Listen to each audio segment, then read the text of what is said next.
Well, hello, everybody. It says we're live, and I always trust what computers tell me. So thank you for tuning into another week of Self-Publishing Insiders with Draft Digital. And, we are really appreciative of you coming back every week. This is where we talk to industry insiders, movers, shakers, people who have some kind of insight on the industry that you as an author can use to start, build, and grow your author career. I almost got the whole tagline wrong, Jim. So we're talking to Jim Milliot. Was it? I messed it up already. Was it Milliot or Milliot?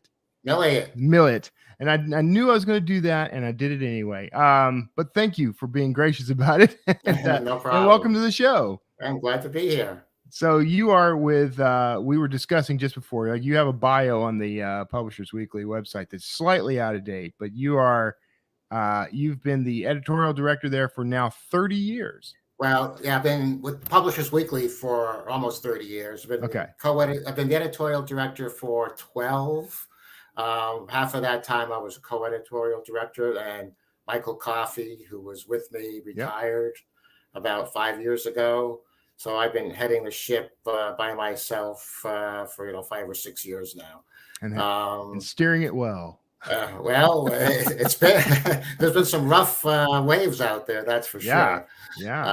But we're still alive and kicking. And as I think people are aware of, this is our 150th anniversary. So in April we published our 150th anniversary issue. This is our advertising cover with James Patterson. This is our editorial cover, has some of the highlights inside of it.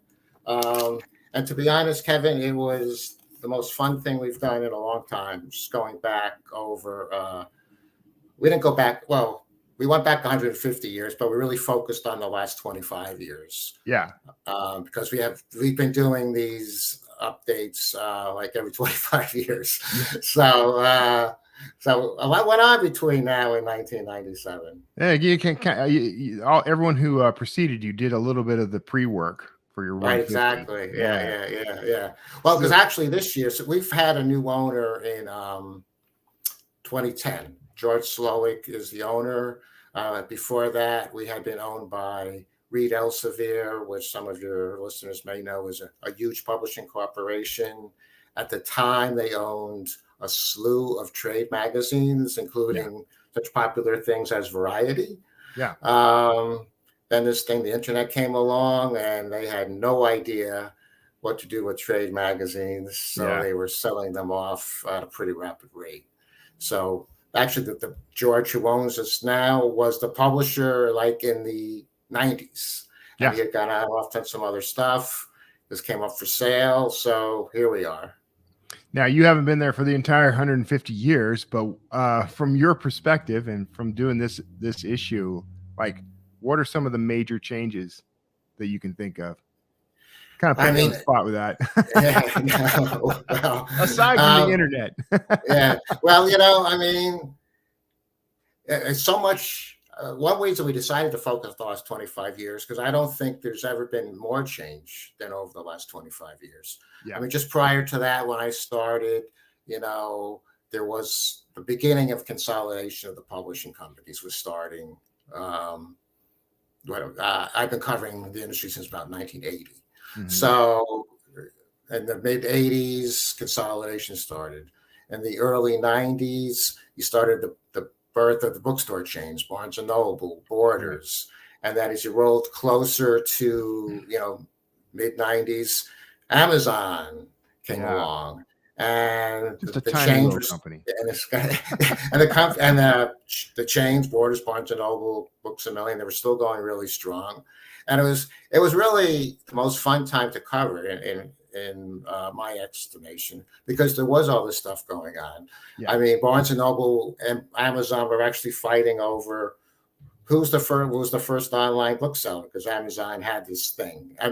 Barnes & Noble had this little operation going, and it wasn't really amounting to much. And somebody sued the other one over who could claim to be the world's biggest bookstore.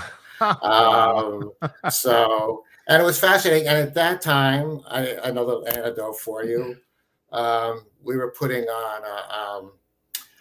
together a panel about the industry, and we're looking for some speakers. And a colleague of mine said, "Why don't you put Jeff Bezos on?" And I was like, "Who's Jeff Bezos?" And he was in our offices the day before, coming to license our book reviews to put up on Amazon. So it was. I quickly learned who he was, you might say. Yeah.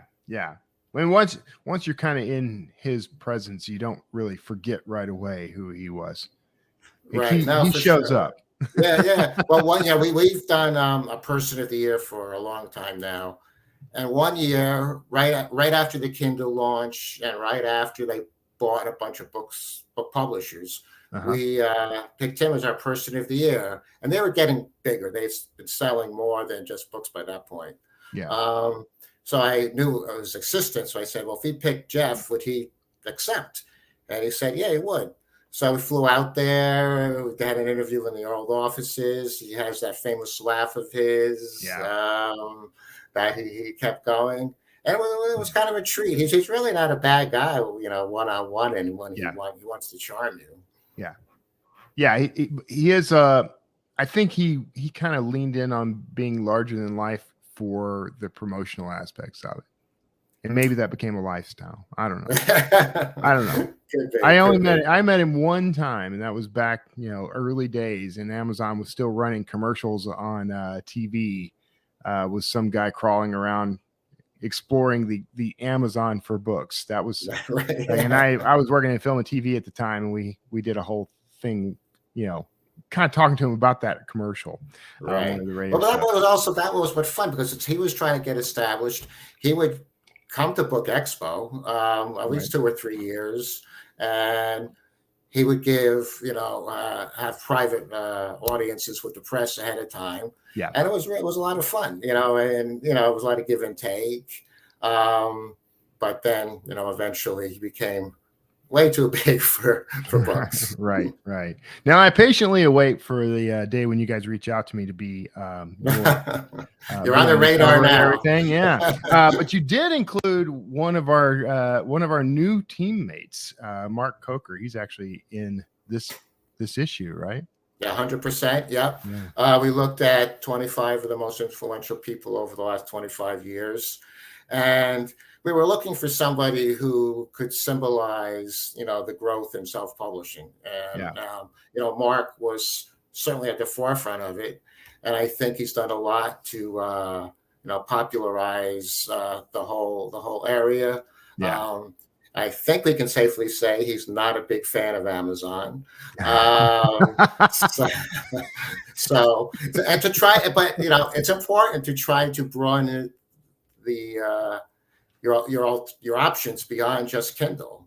Yeah. Kindle's great, but Kindle has limitations, as I think everybody knows. Right.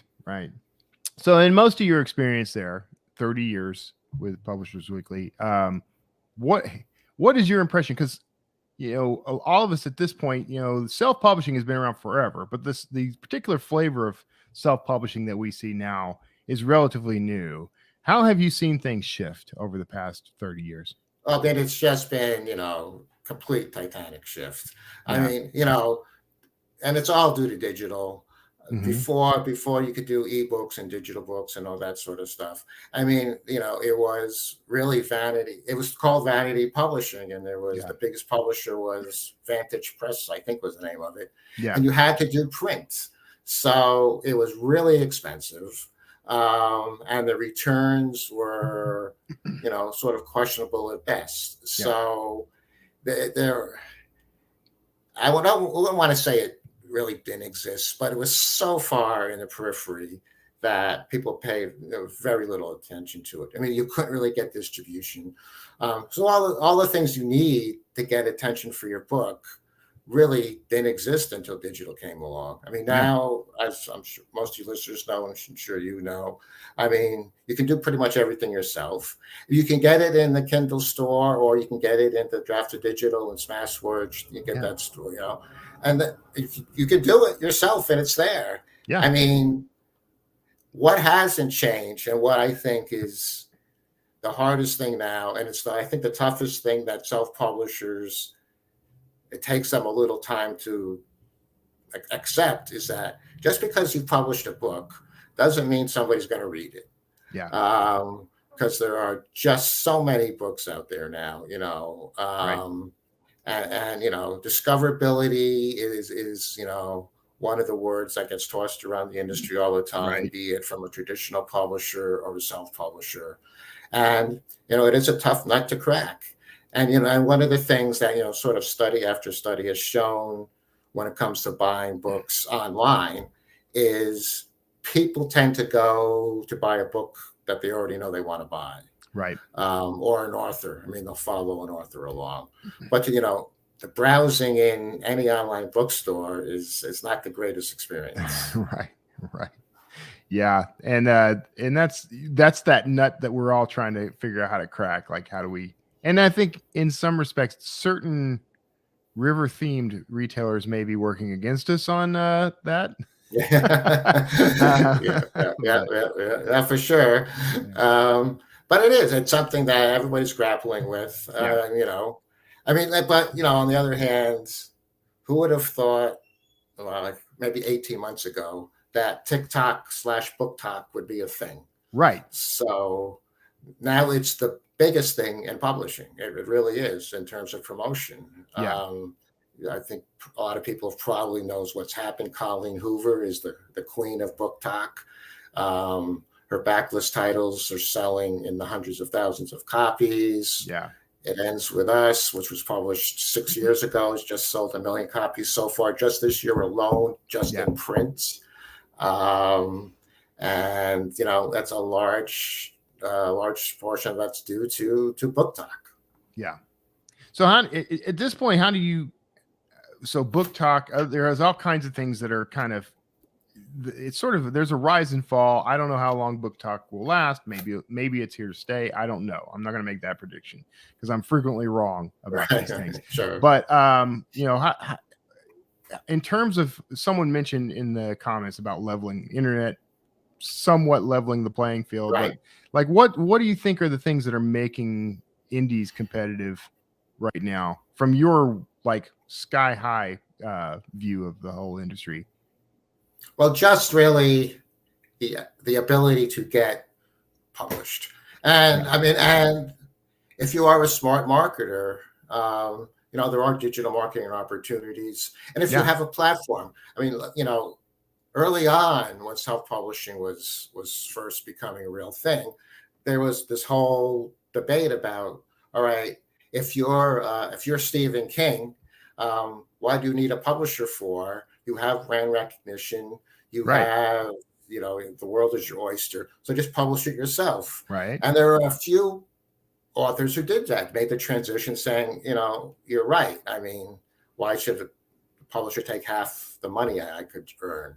Right. But a lot of people came around to realize, well, especially if you're a big author, it's just not worth it. I don't want to worry about all this other stuff, about marketing and printing and distribution and PR and all that. But if you're if you're like Robert Kiyosaki, for instance, I mean, he started off as a self-publisher. He had a brand, he had a platform. So, and that's the things you have to take advantage of, because I think most people know now that, to even land a traditional publishing deal, like one of the first things they ask is, all right, what's your platform? Right. And it wasn't that long ago. Well, it was that long ago. But, when it was Judith Reagan sort of became famous for signing up all these radio stars. I mean, Howard Stern, whatever it was in the 80s or something, the early 90s, he was a big shot on radio, and he became a huge author. And you saw that, radio stars, especially some of the conservative hosts, they got a lot of book deals, and they would, plug their book, every single day. Now I know, a lot of people starting out don't have that sort of platform, but you might have a local platform. You may have, something at the library you can do. I mean, I know we've discussed when I was on the board of the IPBA a lot about self-published authors working with your local independent bookstores on how to get into there, how to do others events in there. I mean, most of them are pretty receptive to hosting their local self-publishers, most self-published authors, as long as the self-published author is reasonable. Yeah. You can't come in the day, and say, hey, I want to do an outing, and, the books are a mess. You have no prices. You have no discount for the bookstore. You have to know how the bookstore works. You have to know how the bookstore business works. Yeah. Yeah. And that's an education. I think when most indie authors don't know how bookstores work and how that side of the business works, and they just sort of dream of getting their books on Barnes and Noble shelves, for example. What do you know of any resources that those authors could use for that education? Well, I do think, like I said, IPBA is great. Yes. International Book Publishers Association. There's Pub West out there, but I would really just recommend IPBA because this is what they do. I mean, they have tons of resources themselves. I used to have a print magazine, but they have a lot of other things that provide great tips. They have Pub U, which is back to being an in-person event every year. They have there's lots of people who will teach you, the ABCs and how to do it. And I was there for 4 years and I enjoyed it. But a lot of authors have the same questions though. So you sort of find yourself in a little bit of a rut. But and then, turning to Publishers Weekly, 10 years or so ago, we started something called PW Select, which was really like sort of a marketing service for, I forget what it was, $75, $100. You could have a blurb for your book where you put it in the magazine. And then we started something called Book Life, which is its own section in the magazine now. And it's also a newsletter, comes out weekly on Mondays, and in there's usually an interview with some author. There is tips on how to get published. There are reviews because the last 3 years or so we got on the paid review bandwagon. Book Life is actually slightly, I don't oversee Book Life. It's sort of its own little thing within PW. But it's really growing very quickly. So we're happy about that. We've started something called the Selfie Awards, which I think is in its third year or so now. And I think that's done pretty well. And we had our first author forum in January or February. So it brought people on board there that was virtual. We may do some in-person ones next year. To try to teach people again, how to get published, and then more importantly, what to do after you have the book. Then, and of course, that's where we come in, and just throw that out there. So there's I go to a lot of conferences and I do a lot of virtual stuff and talk to a lot of authors. And whenever whenever I'm in an event that is sort of a mix of traditional and indie, it's definitely become obvious that the trad world is kind of looking at indies and saying, here are some things they're doing we could do. I'm hoping to see more of that, actually. I don't see there being much of a competition, frankly. I think we could all learn from each other. But what do you think are some things that the indie authors might learn from traditional publishing that we're not aware of or not using right now?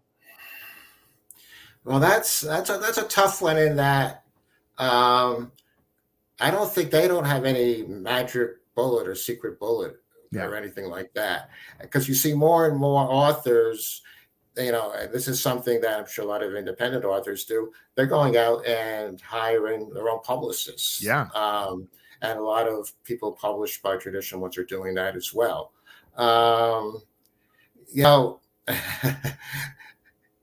What the traditional publishers have that the indies don't is just reach into the bookstores, which is which is key. I mean, especially if you want to get obviously a print book out there. I mean, distribution, is all important, and it's getting harder. There aren't as many independent distributors as it used to be. Right. The big publishers now, Random House, Simon and Schuster, Hachette, they all have their distribution arms, which distribute for independent presses. IPG, Independent Publishers Group, which some of your listeners may know, they're the biggest independent publisher, and they will distribute, single title authors once in a while. But that's tough to crack. I mean, what I would suggest is you try to build a bit of a backlist before you try to go out to find some distribution, because to be honest, not too many people are interested in one book, unless somehow it becomes, 50 Shades of Grey, right? And and it's this huge hit. But and I do think, like I said before, it really pays to try to start local. I mean, that's the way the traditional publishers would build a new author. It's either a particular niche that they're well known in. Not every cookbook author was some famous chef before they were a cookbook author, but they may have been, the best chef in, Northern Illinois or something. Right. There's some credit you can take that you really have to try to exploit. It's really the way, because like to cover a story, why would we write about something? And we get pitched lots and lots of stuff. Right. So there has to be some sort of unique angle, and I can't tell everybody out there what it is, but some heartwarming story, some overcoming the odds story, something to do with success. If your book is selling, maybe a couple thousand copies. I mean, I don't know if we would cover that, but maybe your local book or your local paper would do it, or there's more and more of these regional or town papers. And I know one of our local papers here, it comes out once every couple of weeks. They have authors in your town, and almost everyone is a self-published author. But I mean, to be frank, most people don't know the difference between a self-published author and a traditional published author. I think we make a bigger distinction, and so we think everyone is paying attention to that. But I think generally the readers don't know or care. That's my 100%. I think that's 100% right. I mean, in the publishing world, I mean, there are no real publishing brands except for a couple. I mean, Knopf, you could consider a brand. Maybe Penguin Books, because their things look so cute. DK back in the day. But I mean, there are very, very few consumers who buy books because of who the publisher is.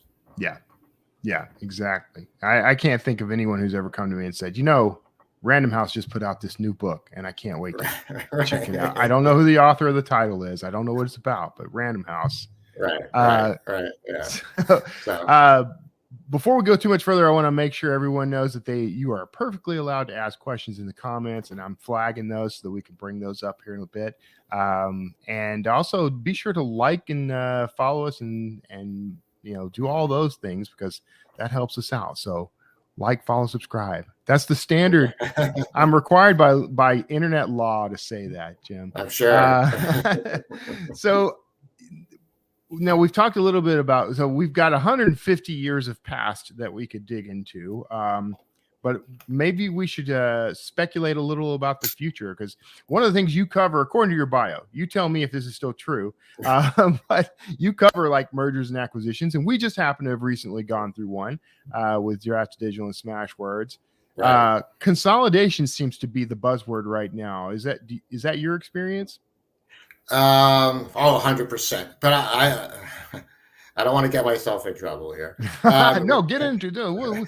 What I wrote for this issue was there's something I think everybody knows is the big five Mm-hmm. trade publishers: Penguin Random House, Harper, Simon, Yep. Hachette, and Macmillan. So I went through a little bit of the history of the last 25 years, how they got that way. Yeah. And as you sort of deduced, it was by acquisition and big acquisitions.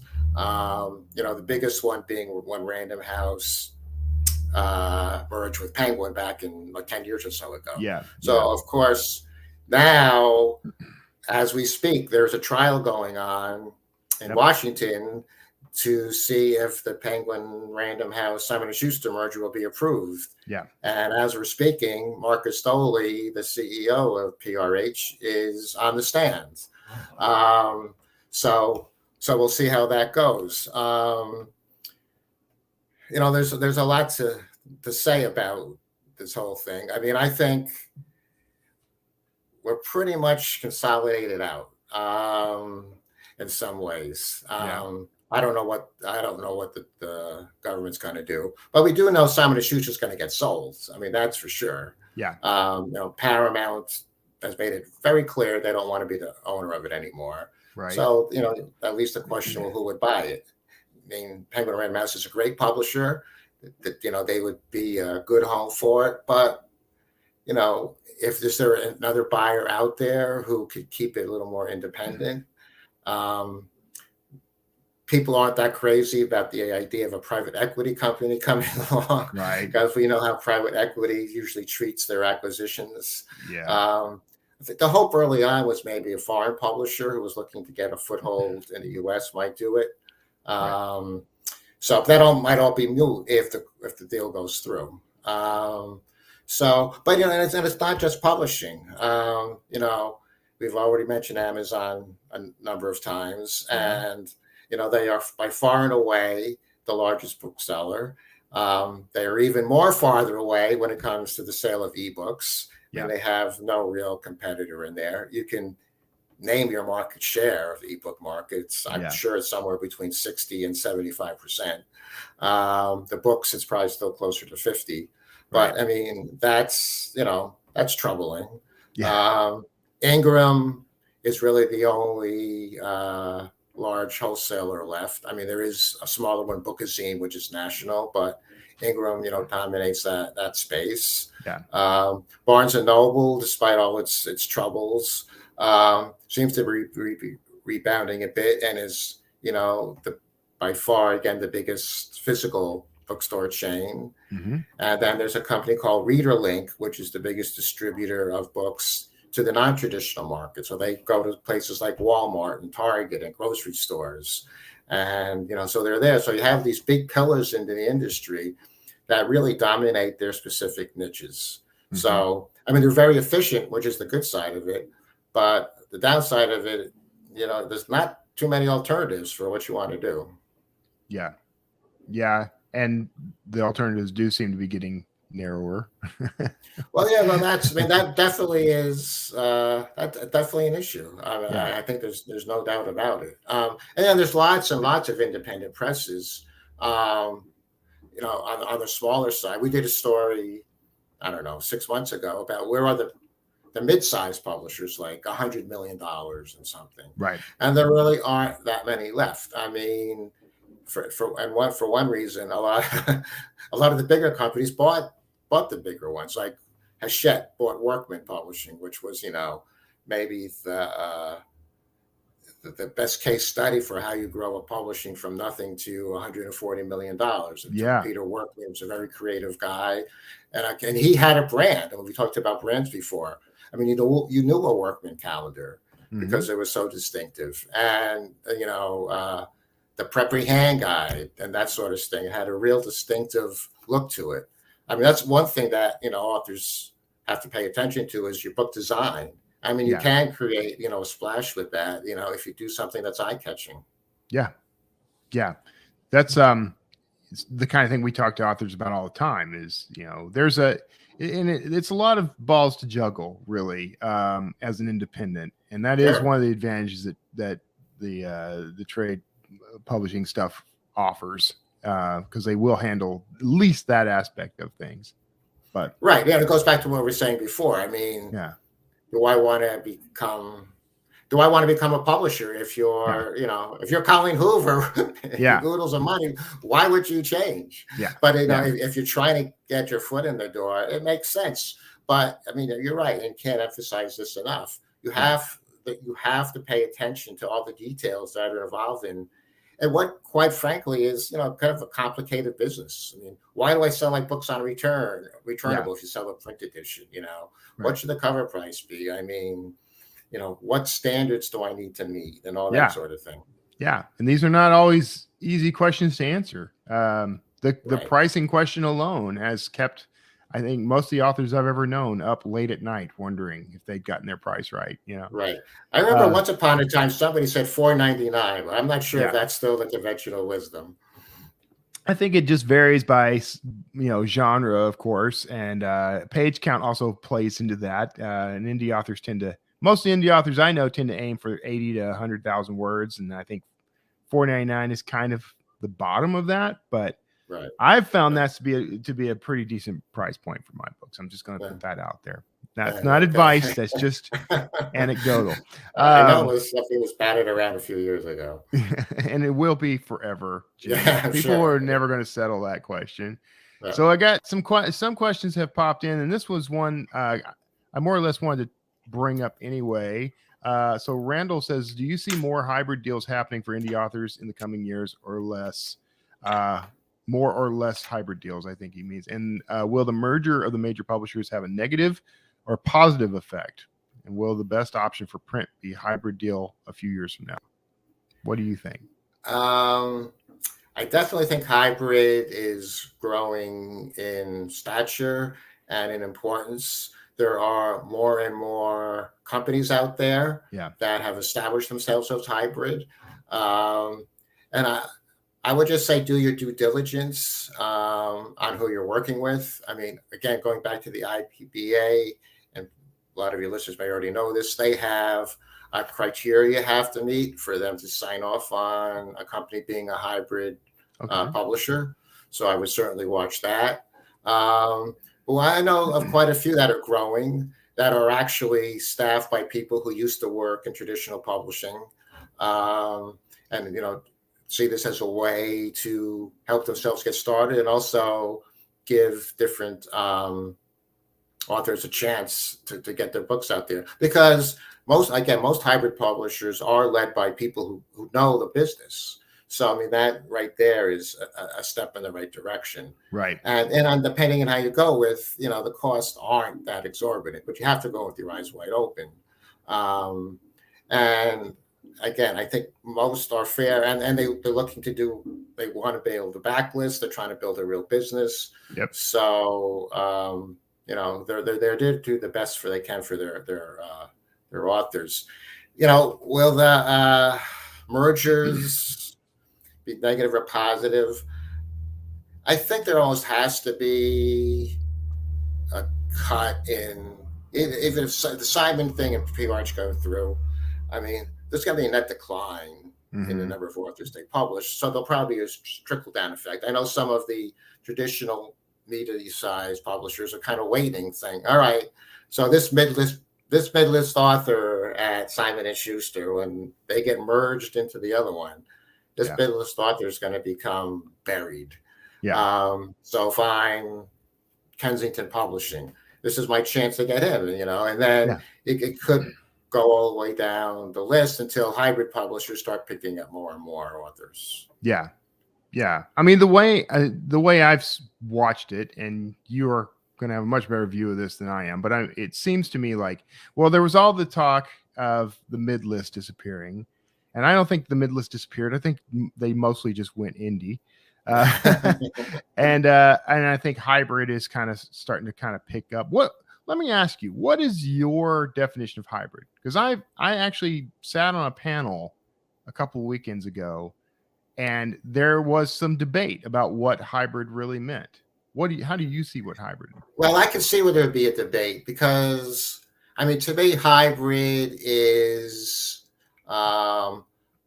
as an author working with a publisher who's paying a fee, it's going to be a few $1,000s for certain functions to be carried out. Mm-hmm. And in exchange for that, you're going to get a higher royalty rate.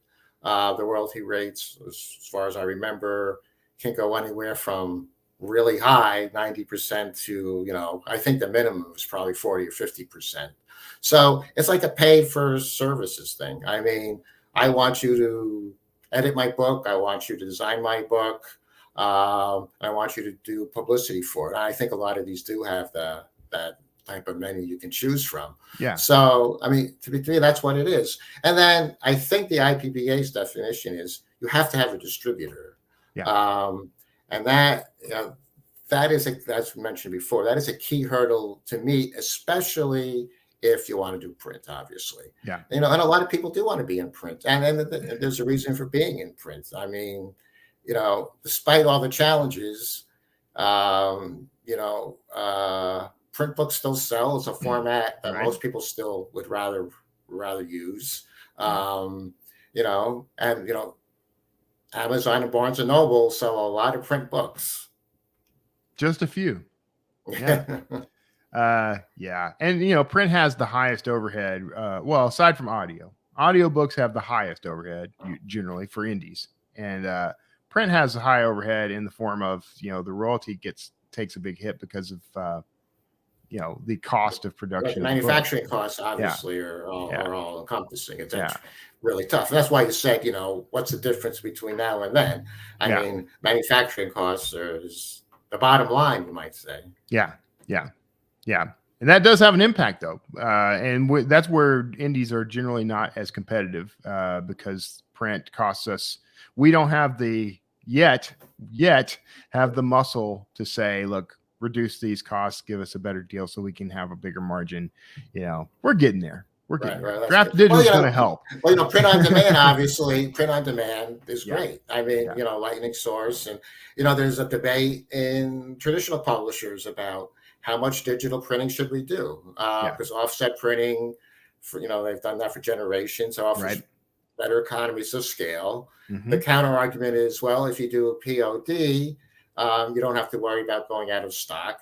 You're not going to miss sales. Given the whole problems with the supply chain, which we've talked to death for the last 2 years. Yes.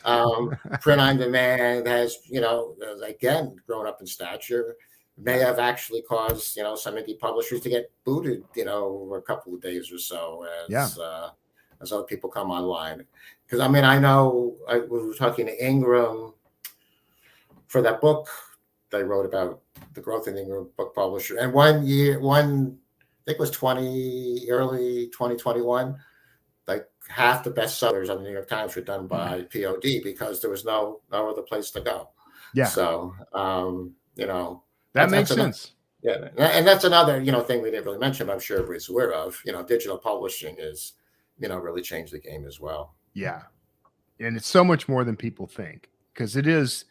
POD is part of that digital publishing landscape, which a lot of people don't think about because it's a physical book, Right. Ebooks, obviously, audiobooks, all that stuff.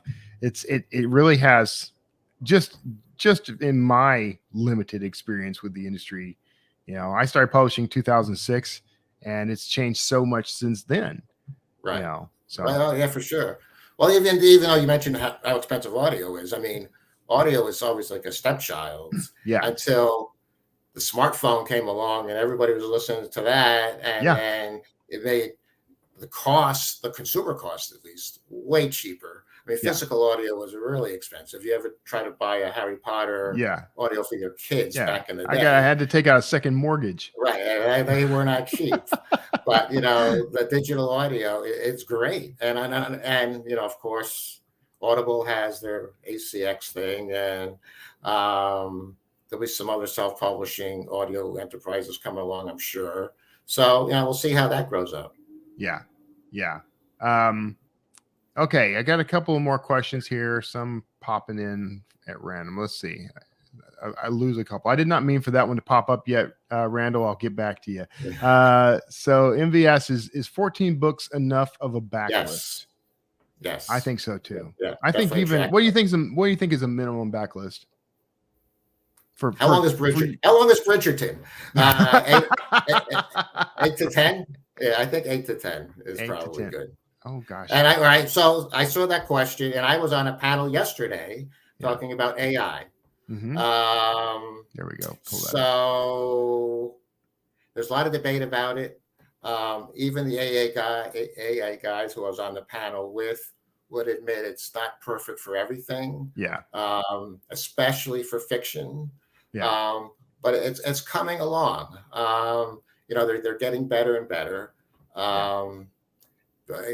So I would definitely explore it. And I know, and it was actually when I was on this panel yesterday, I asked there was SpeechKey and Deep Zen, who are two of the bigger AI audio guys right now. And I said, well, where do you stand on self-publishing? Yeah. And they said, we're they're starting to reach out to it. They think it's a market for them in the future. But as people probably know, you cannot sell AI narrated titles on Audible.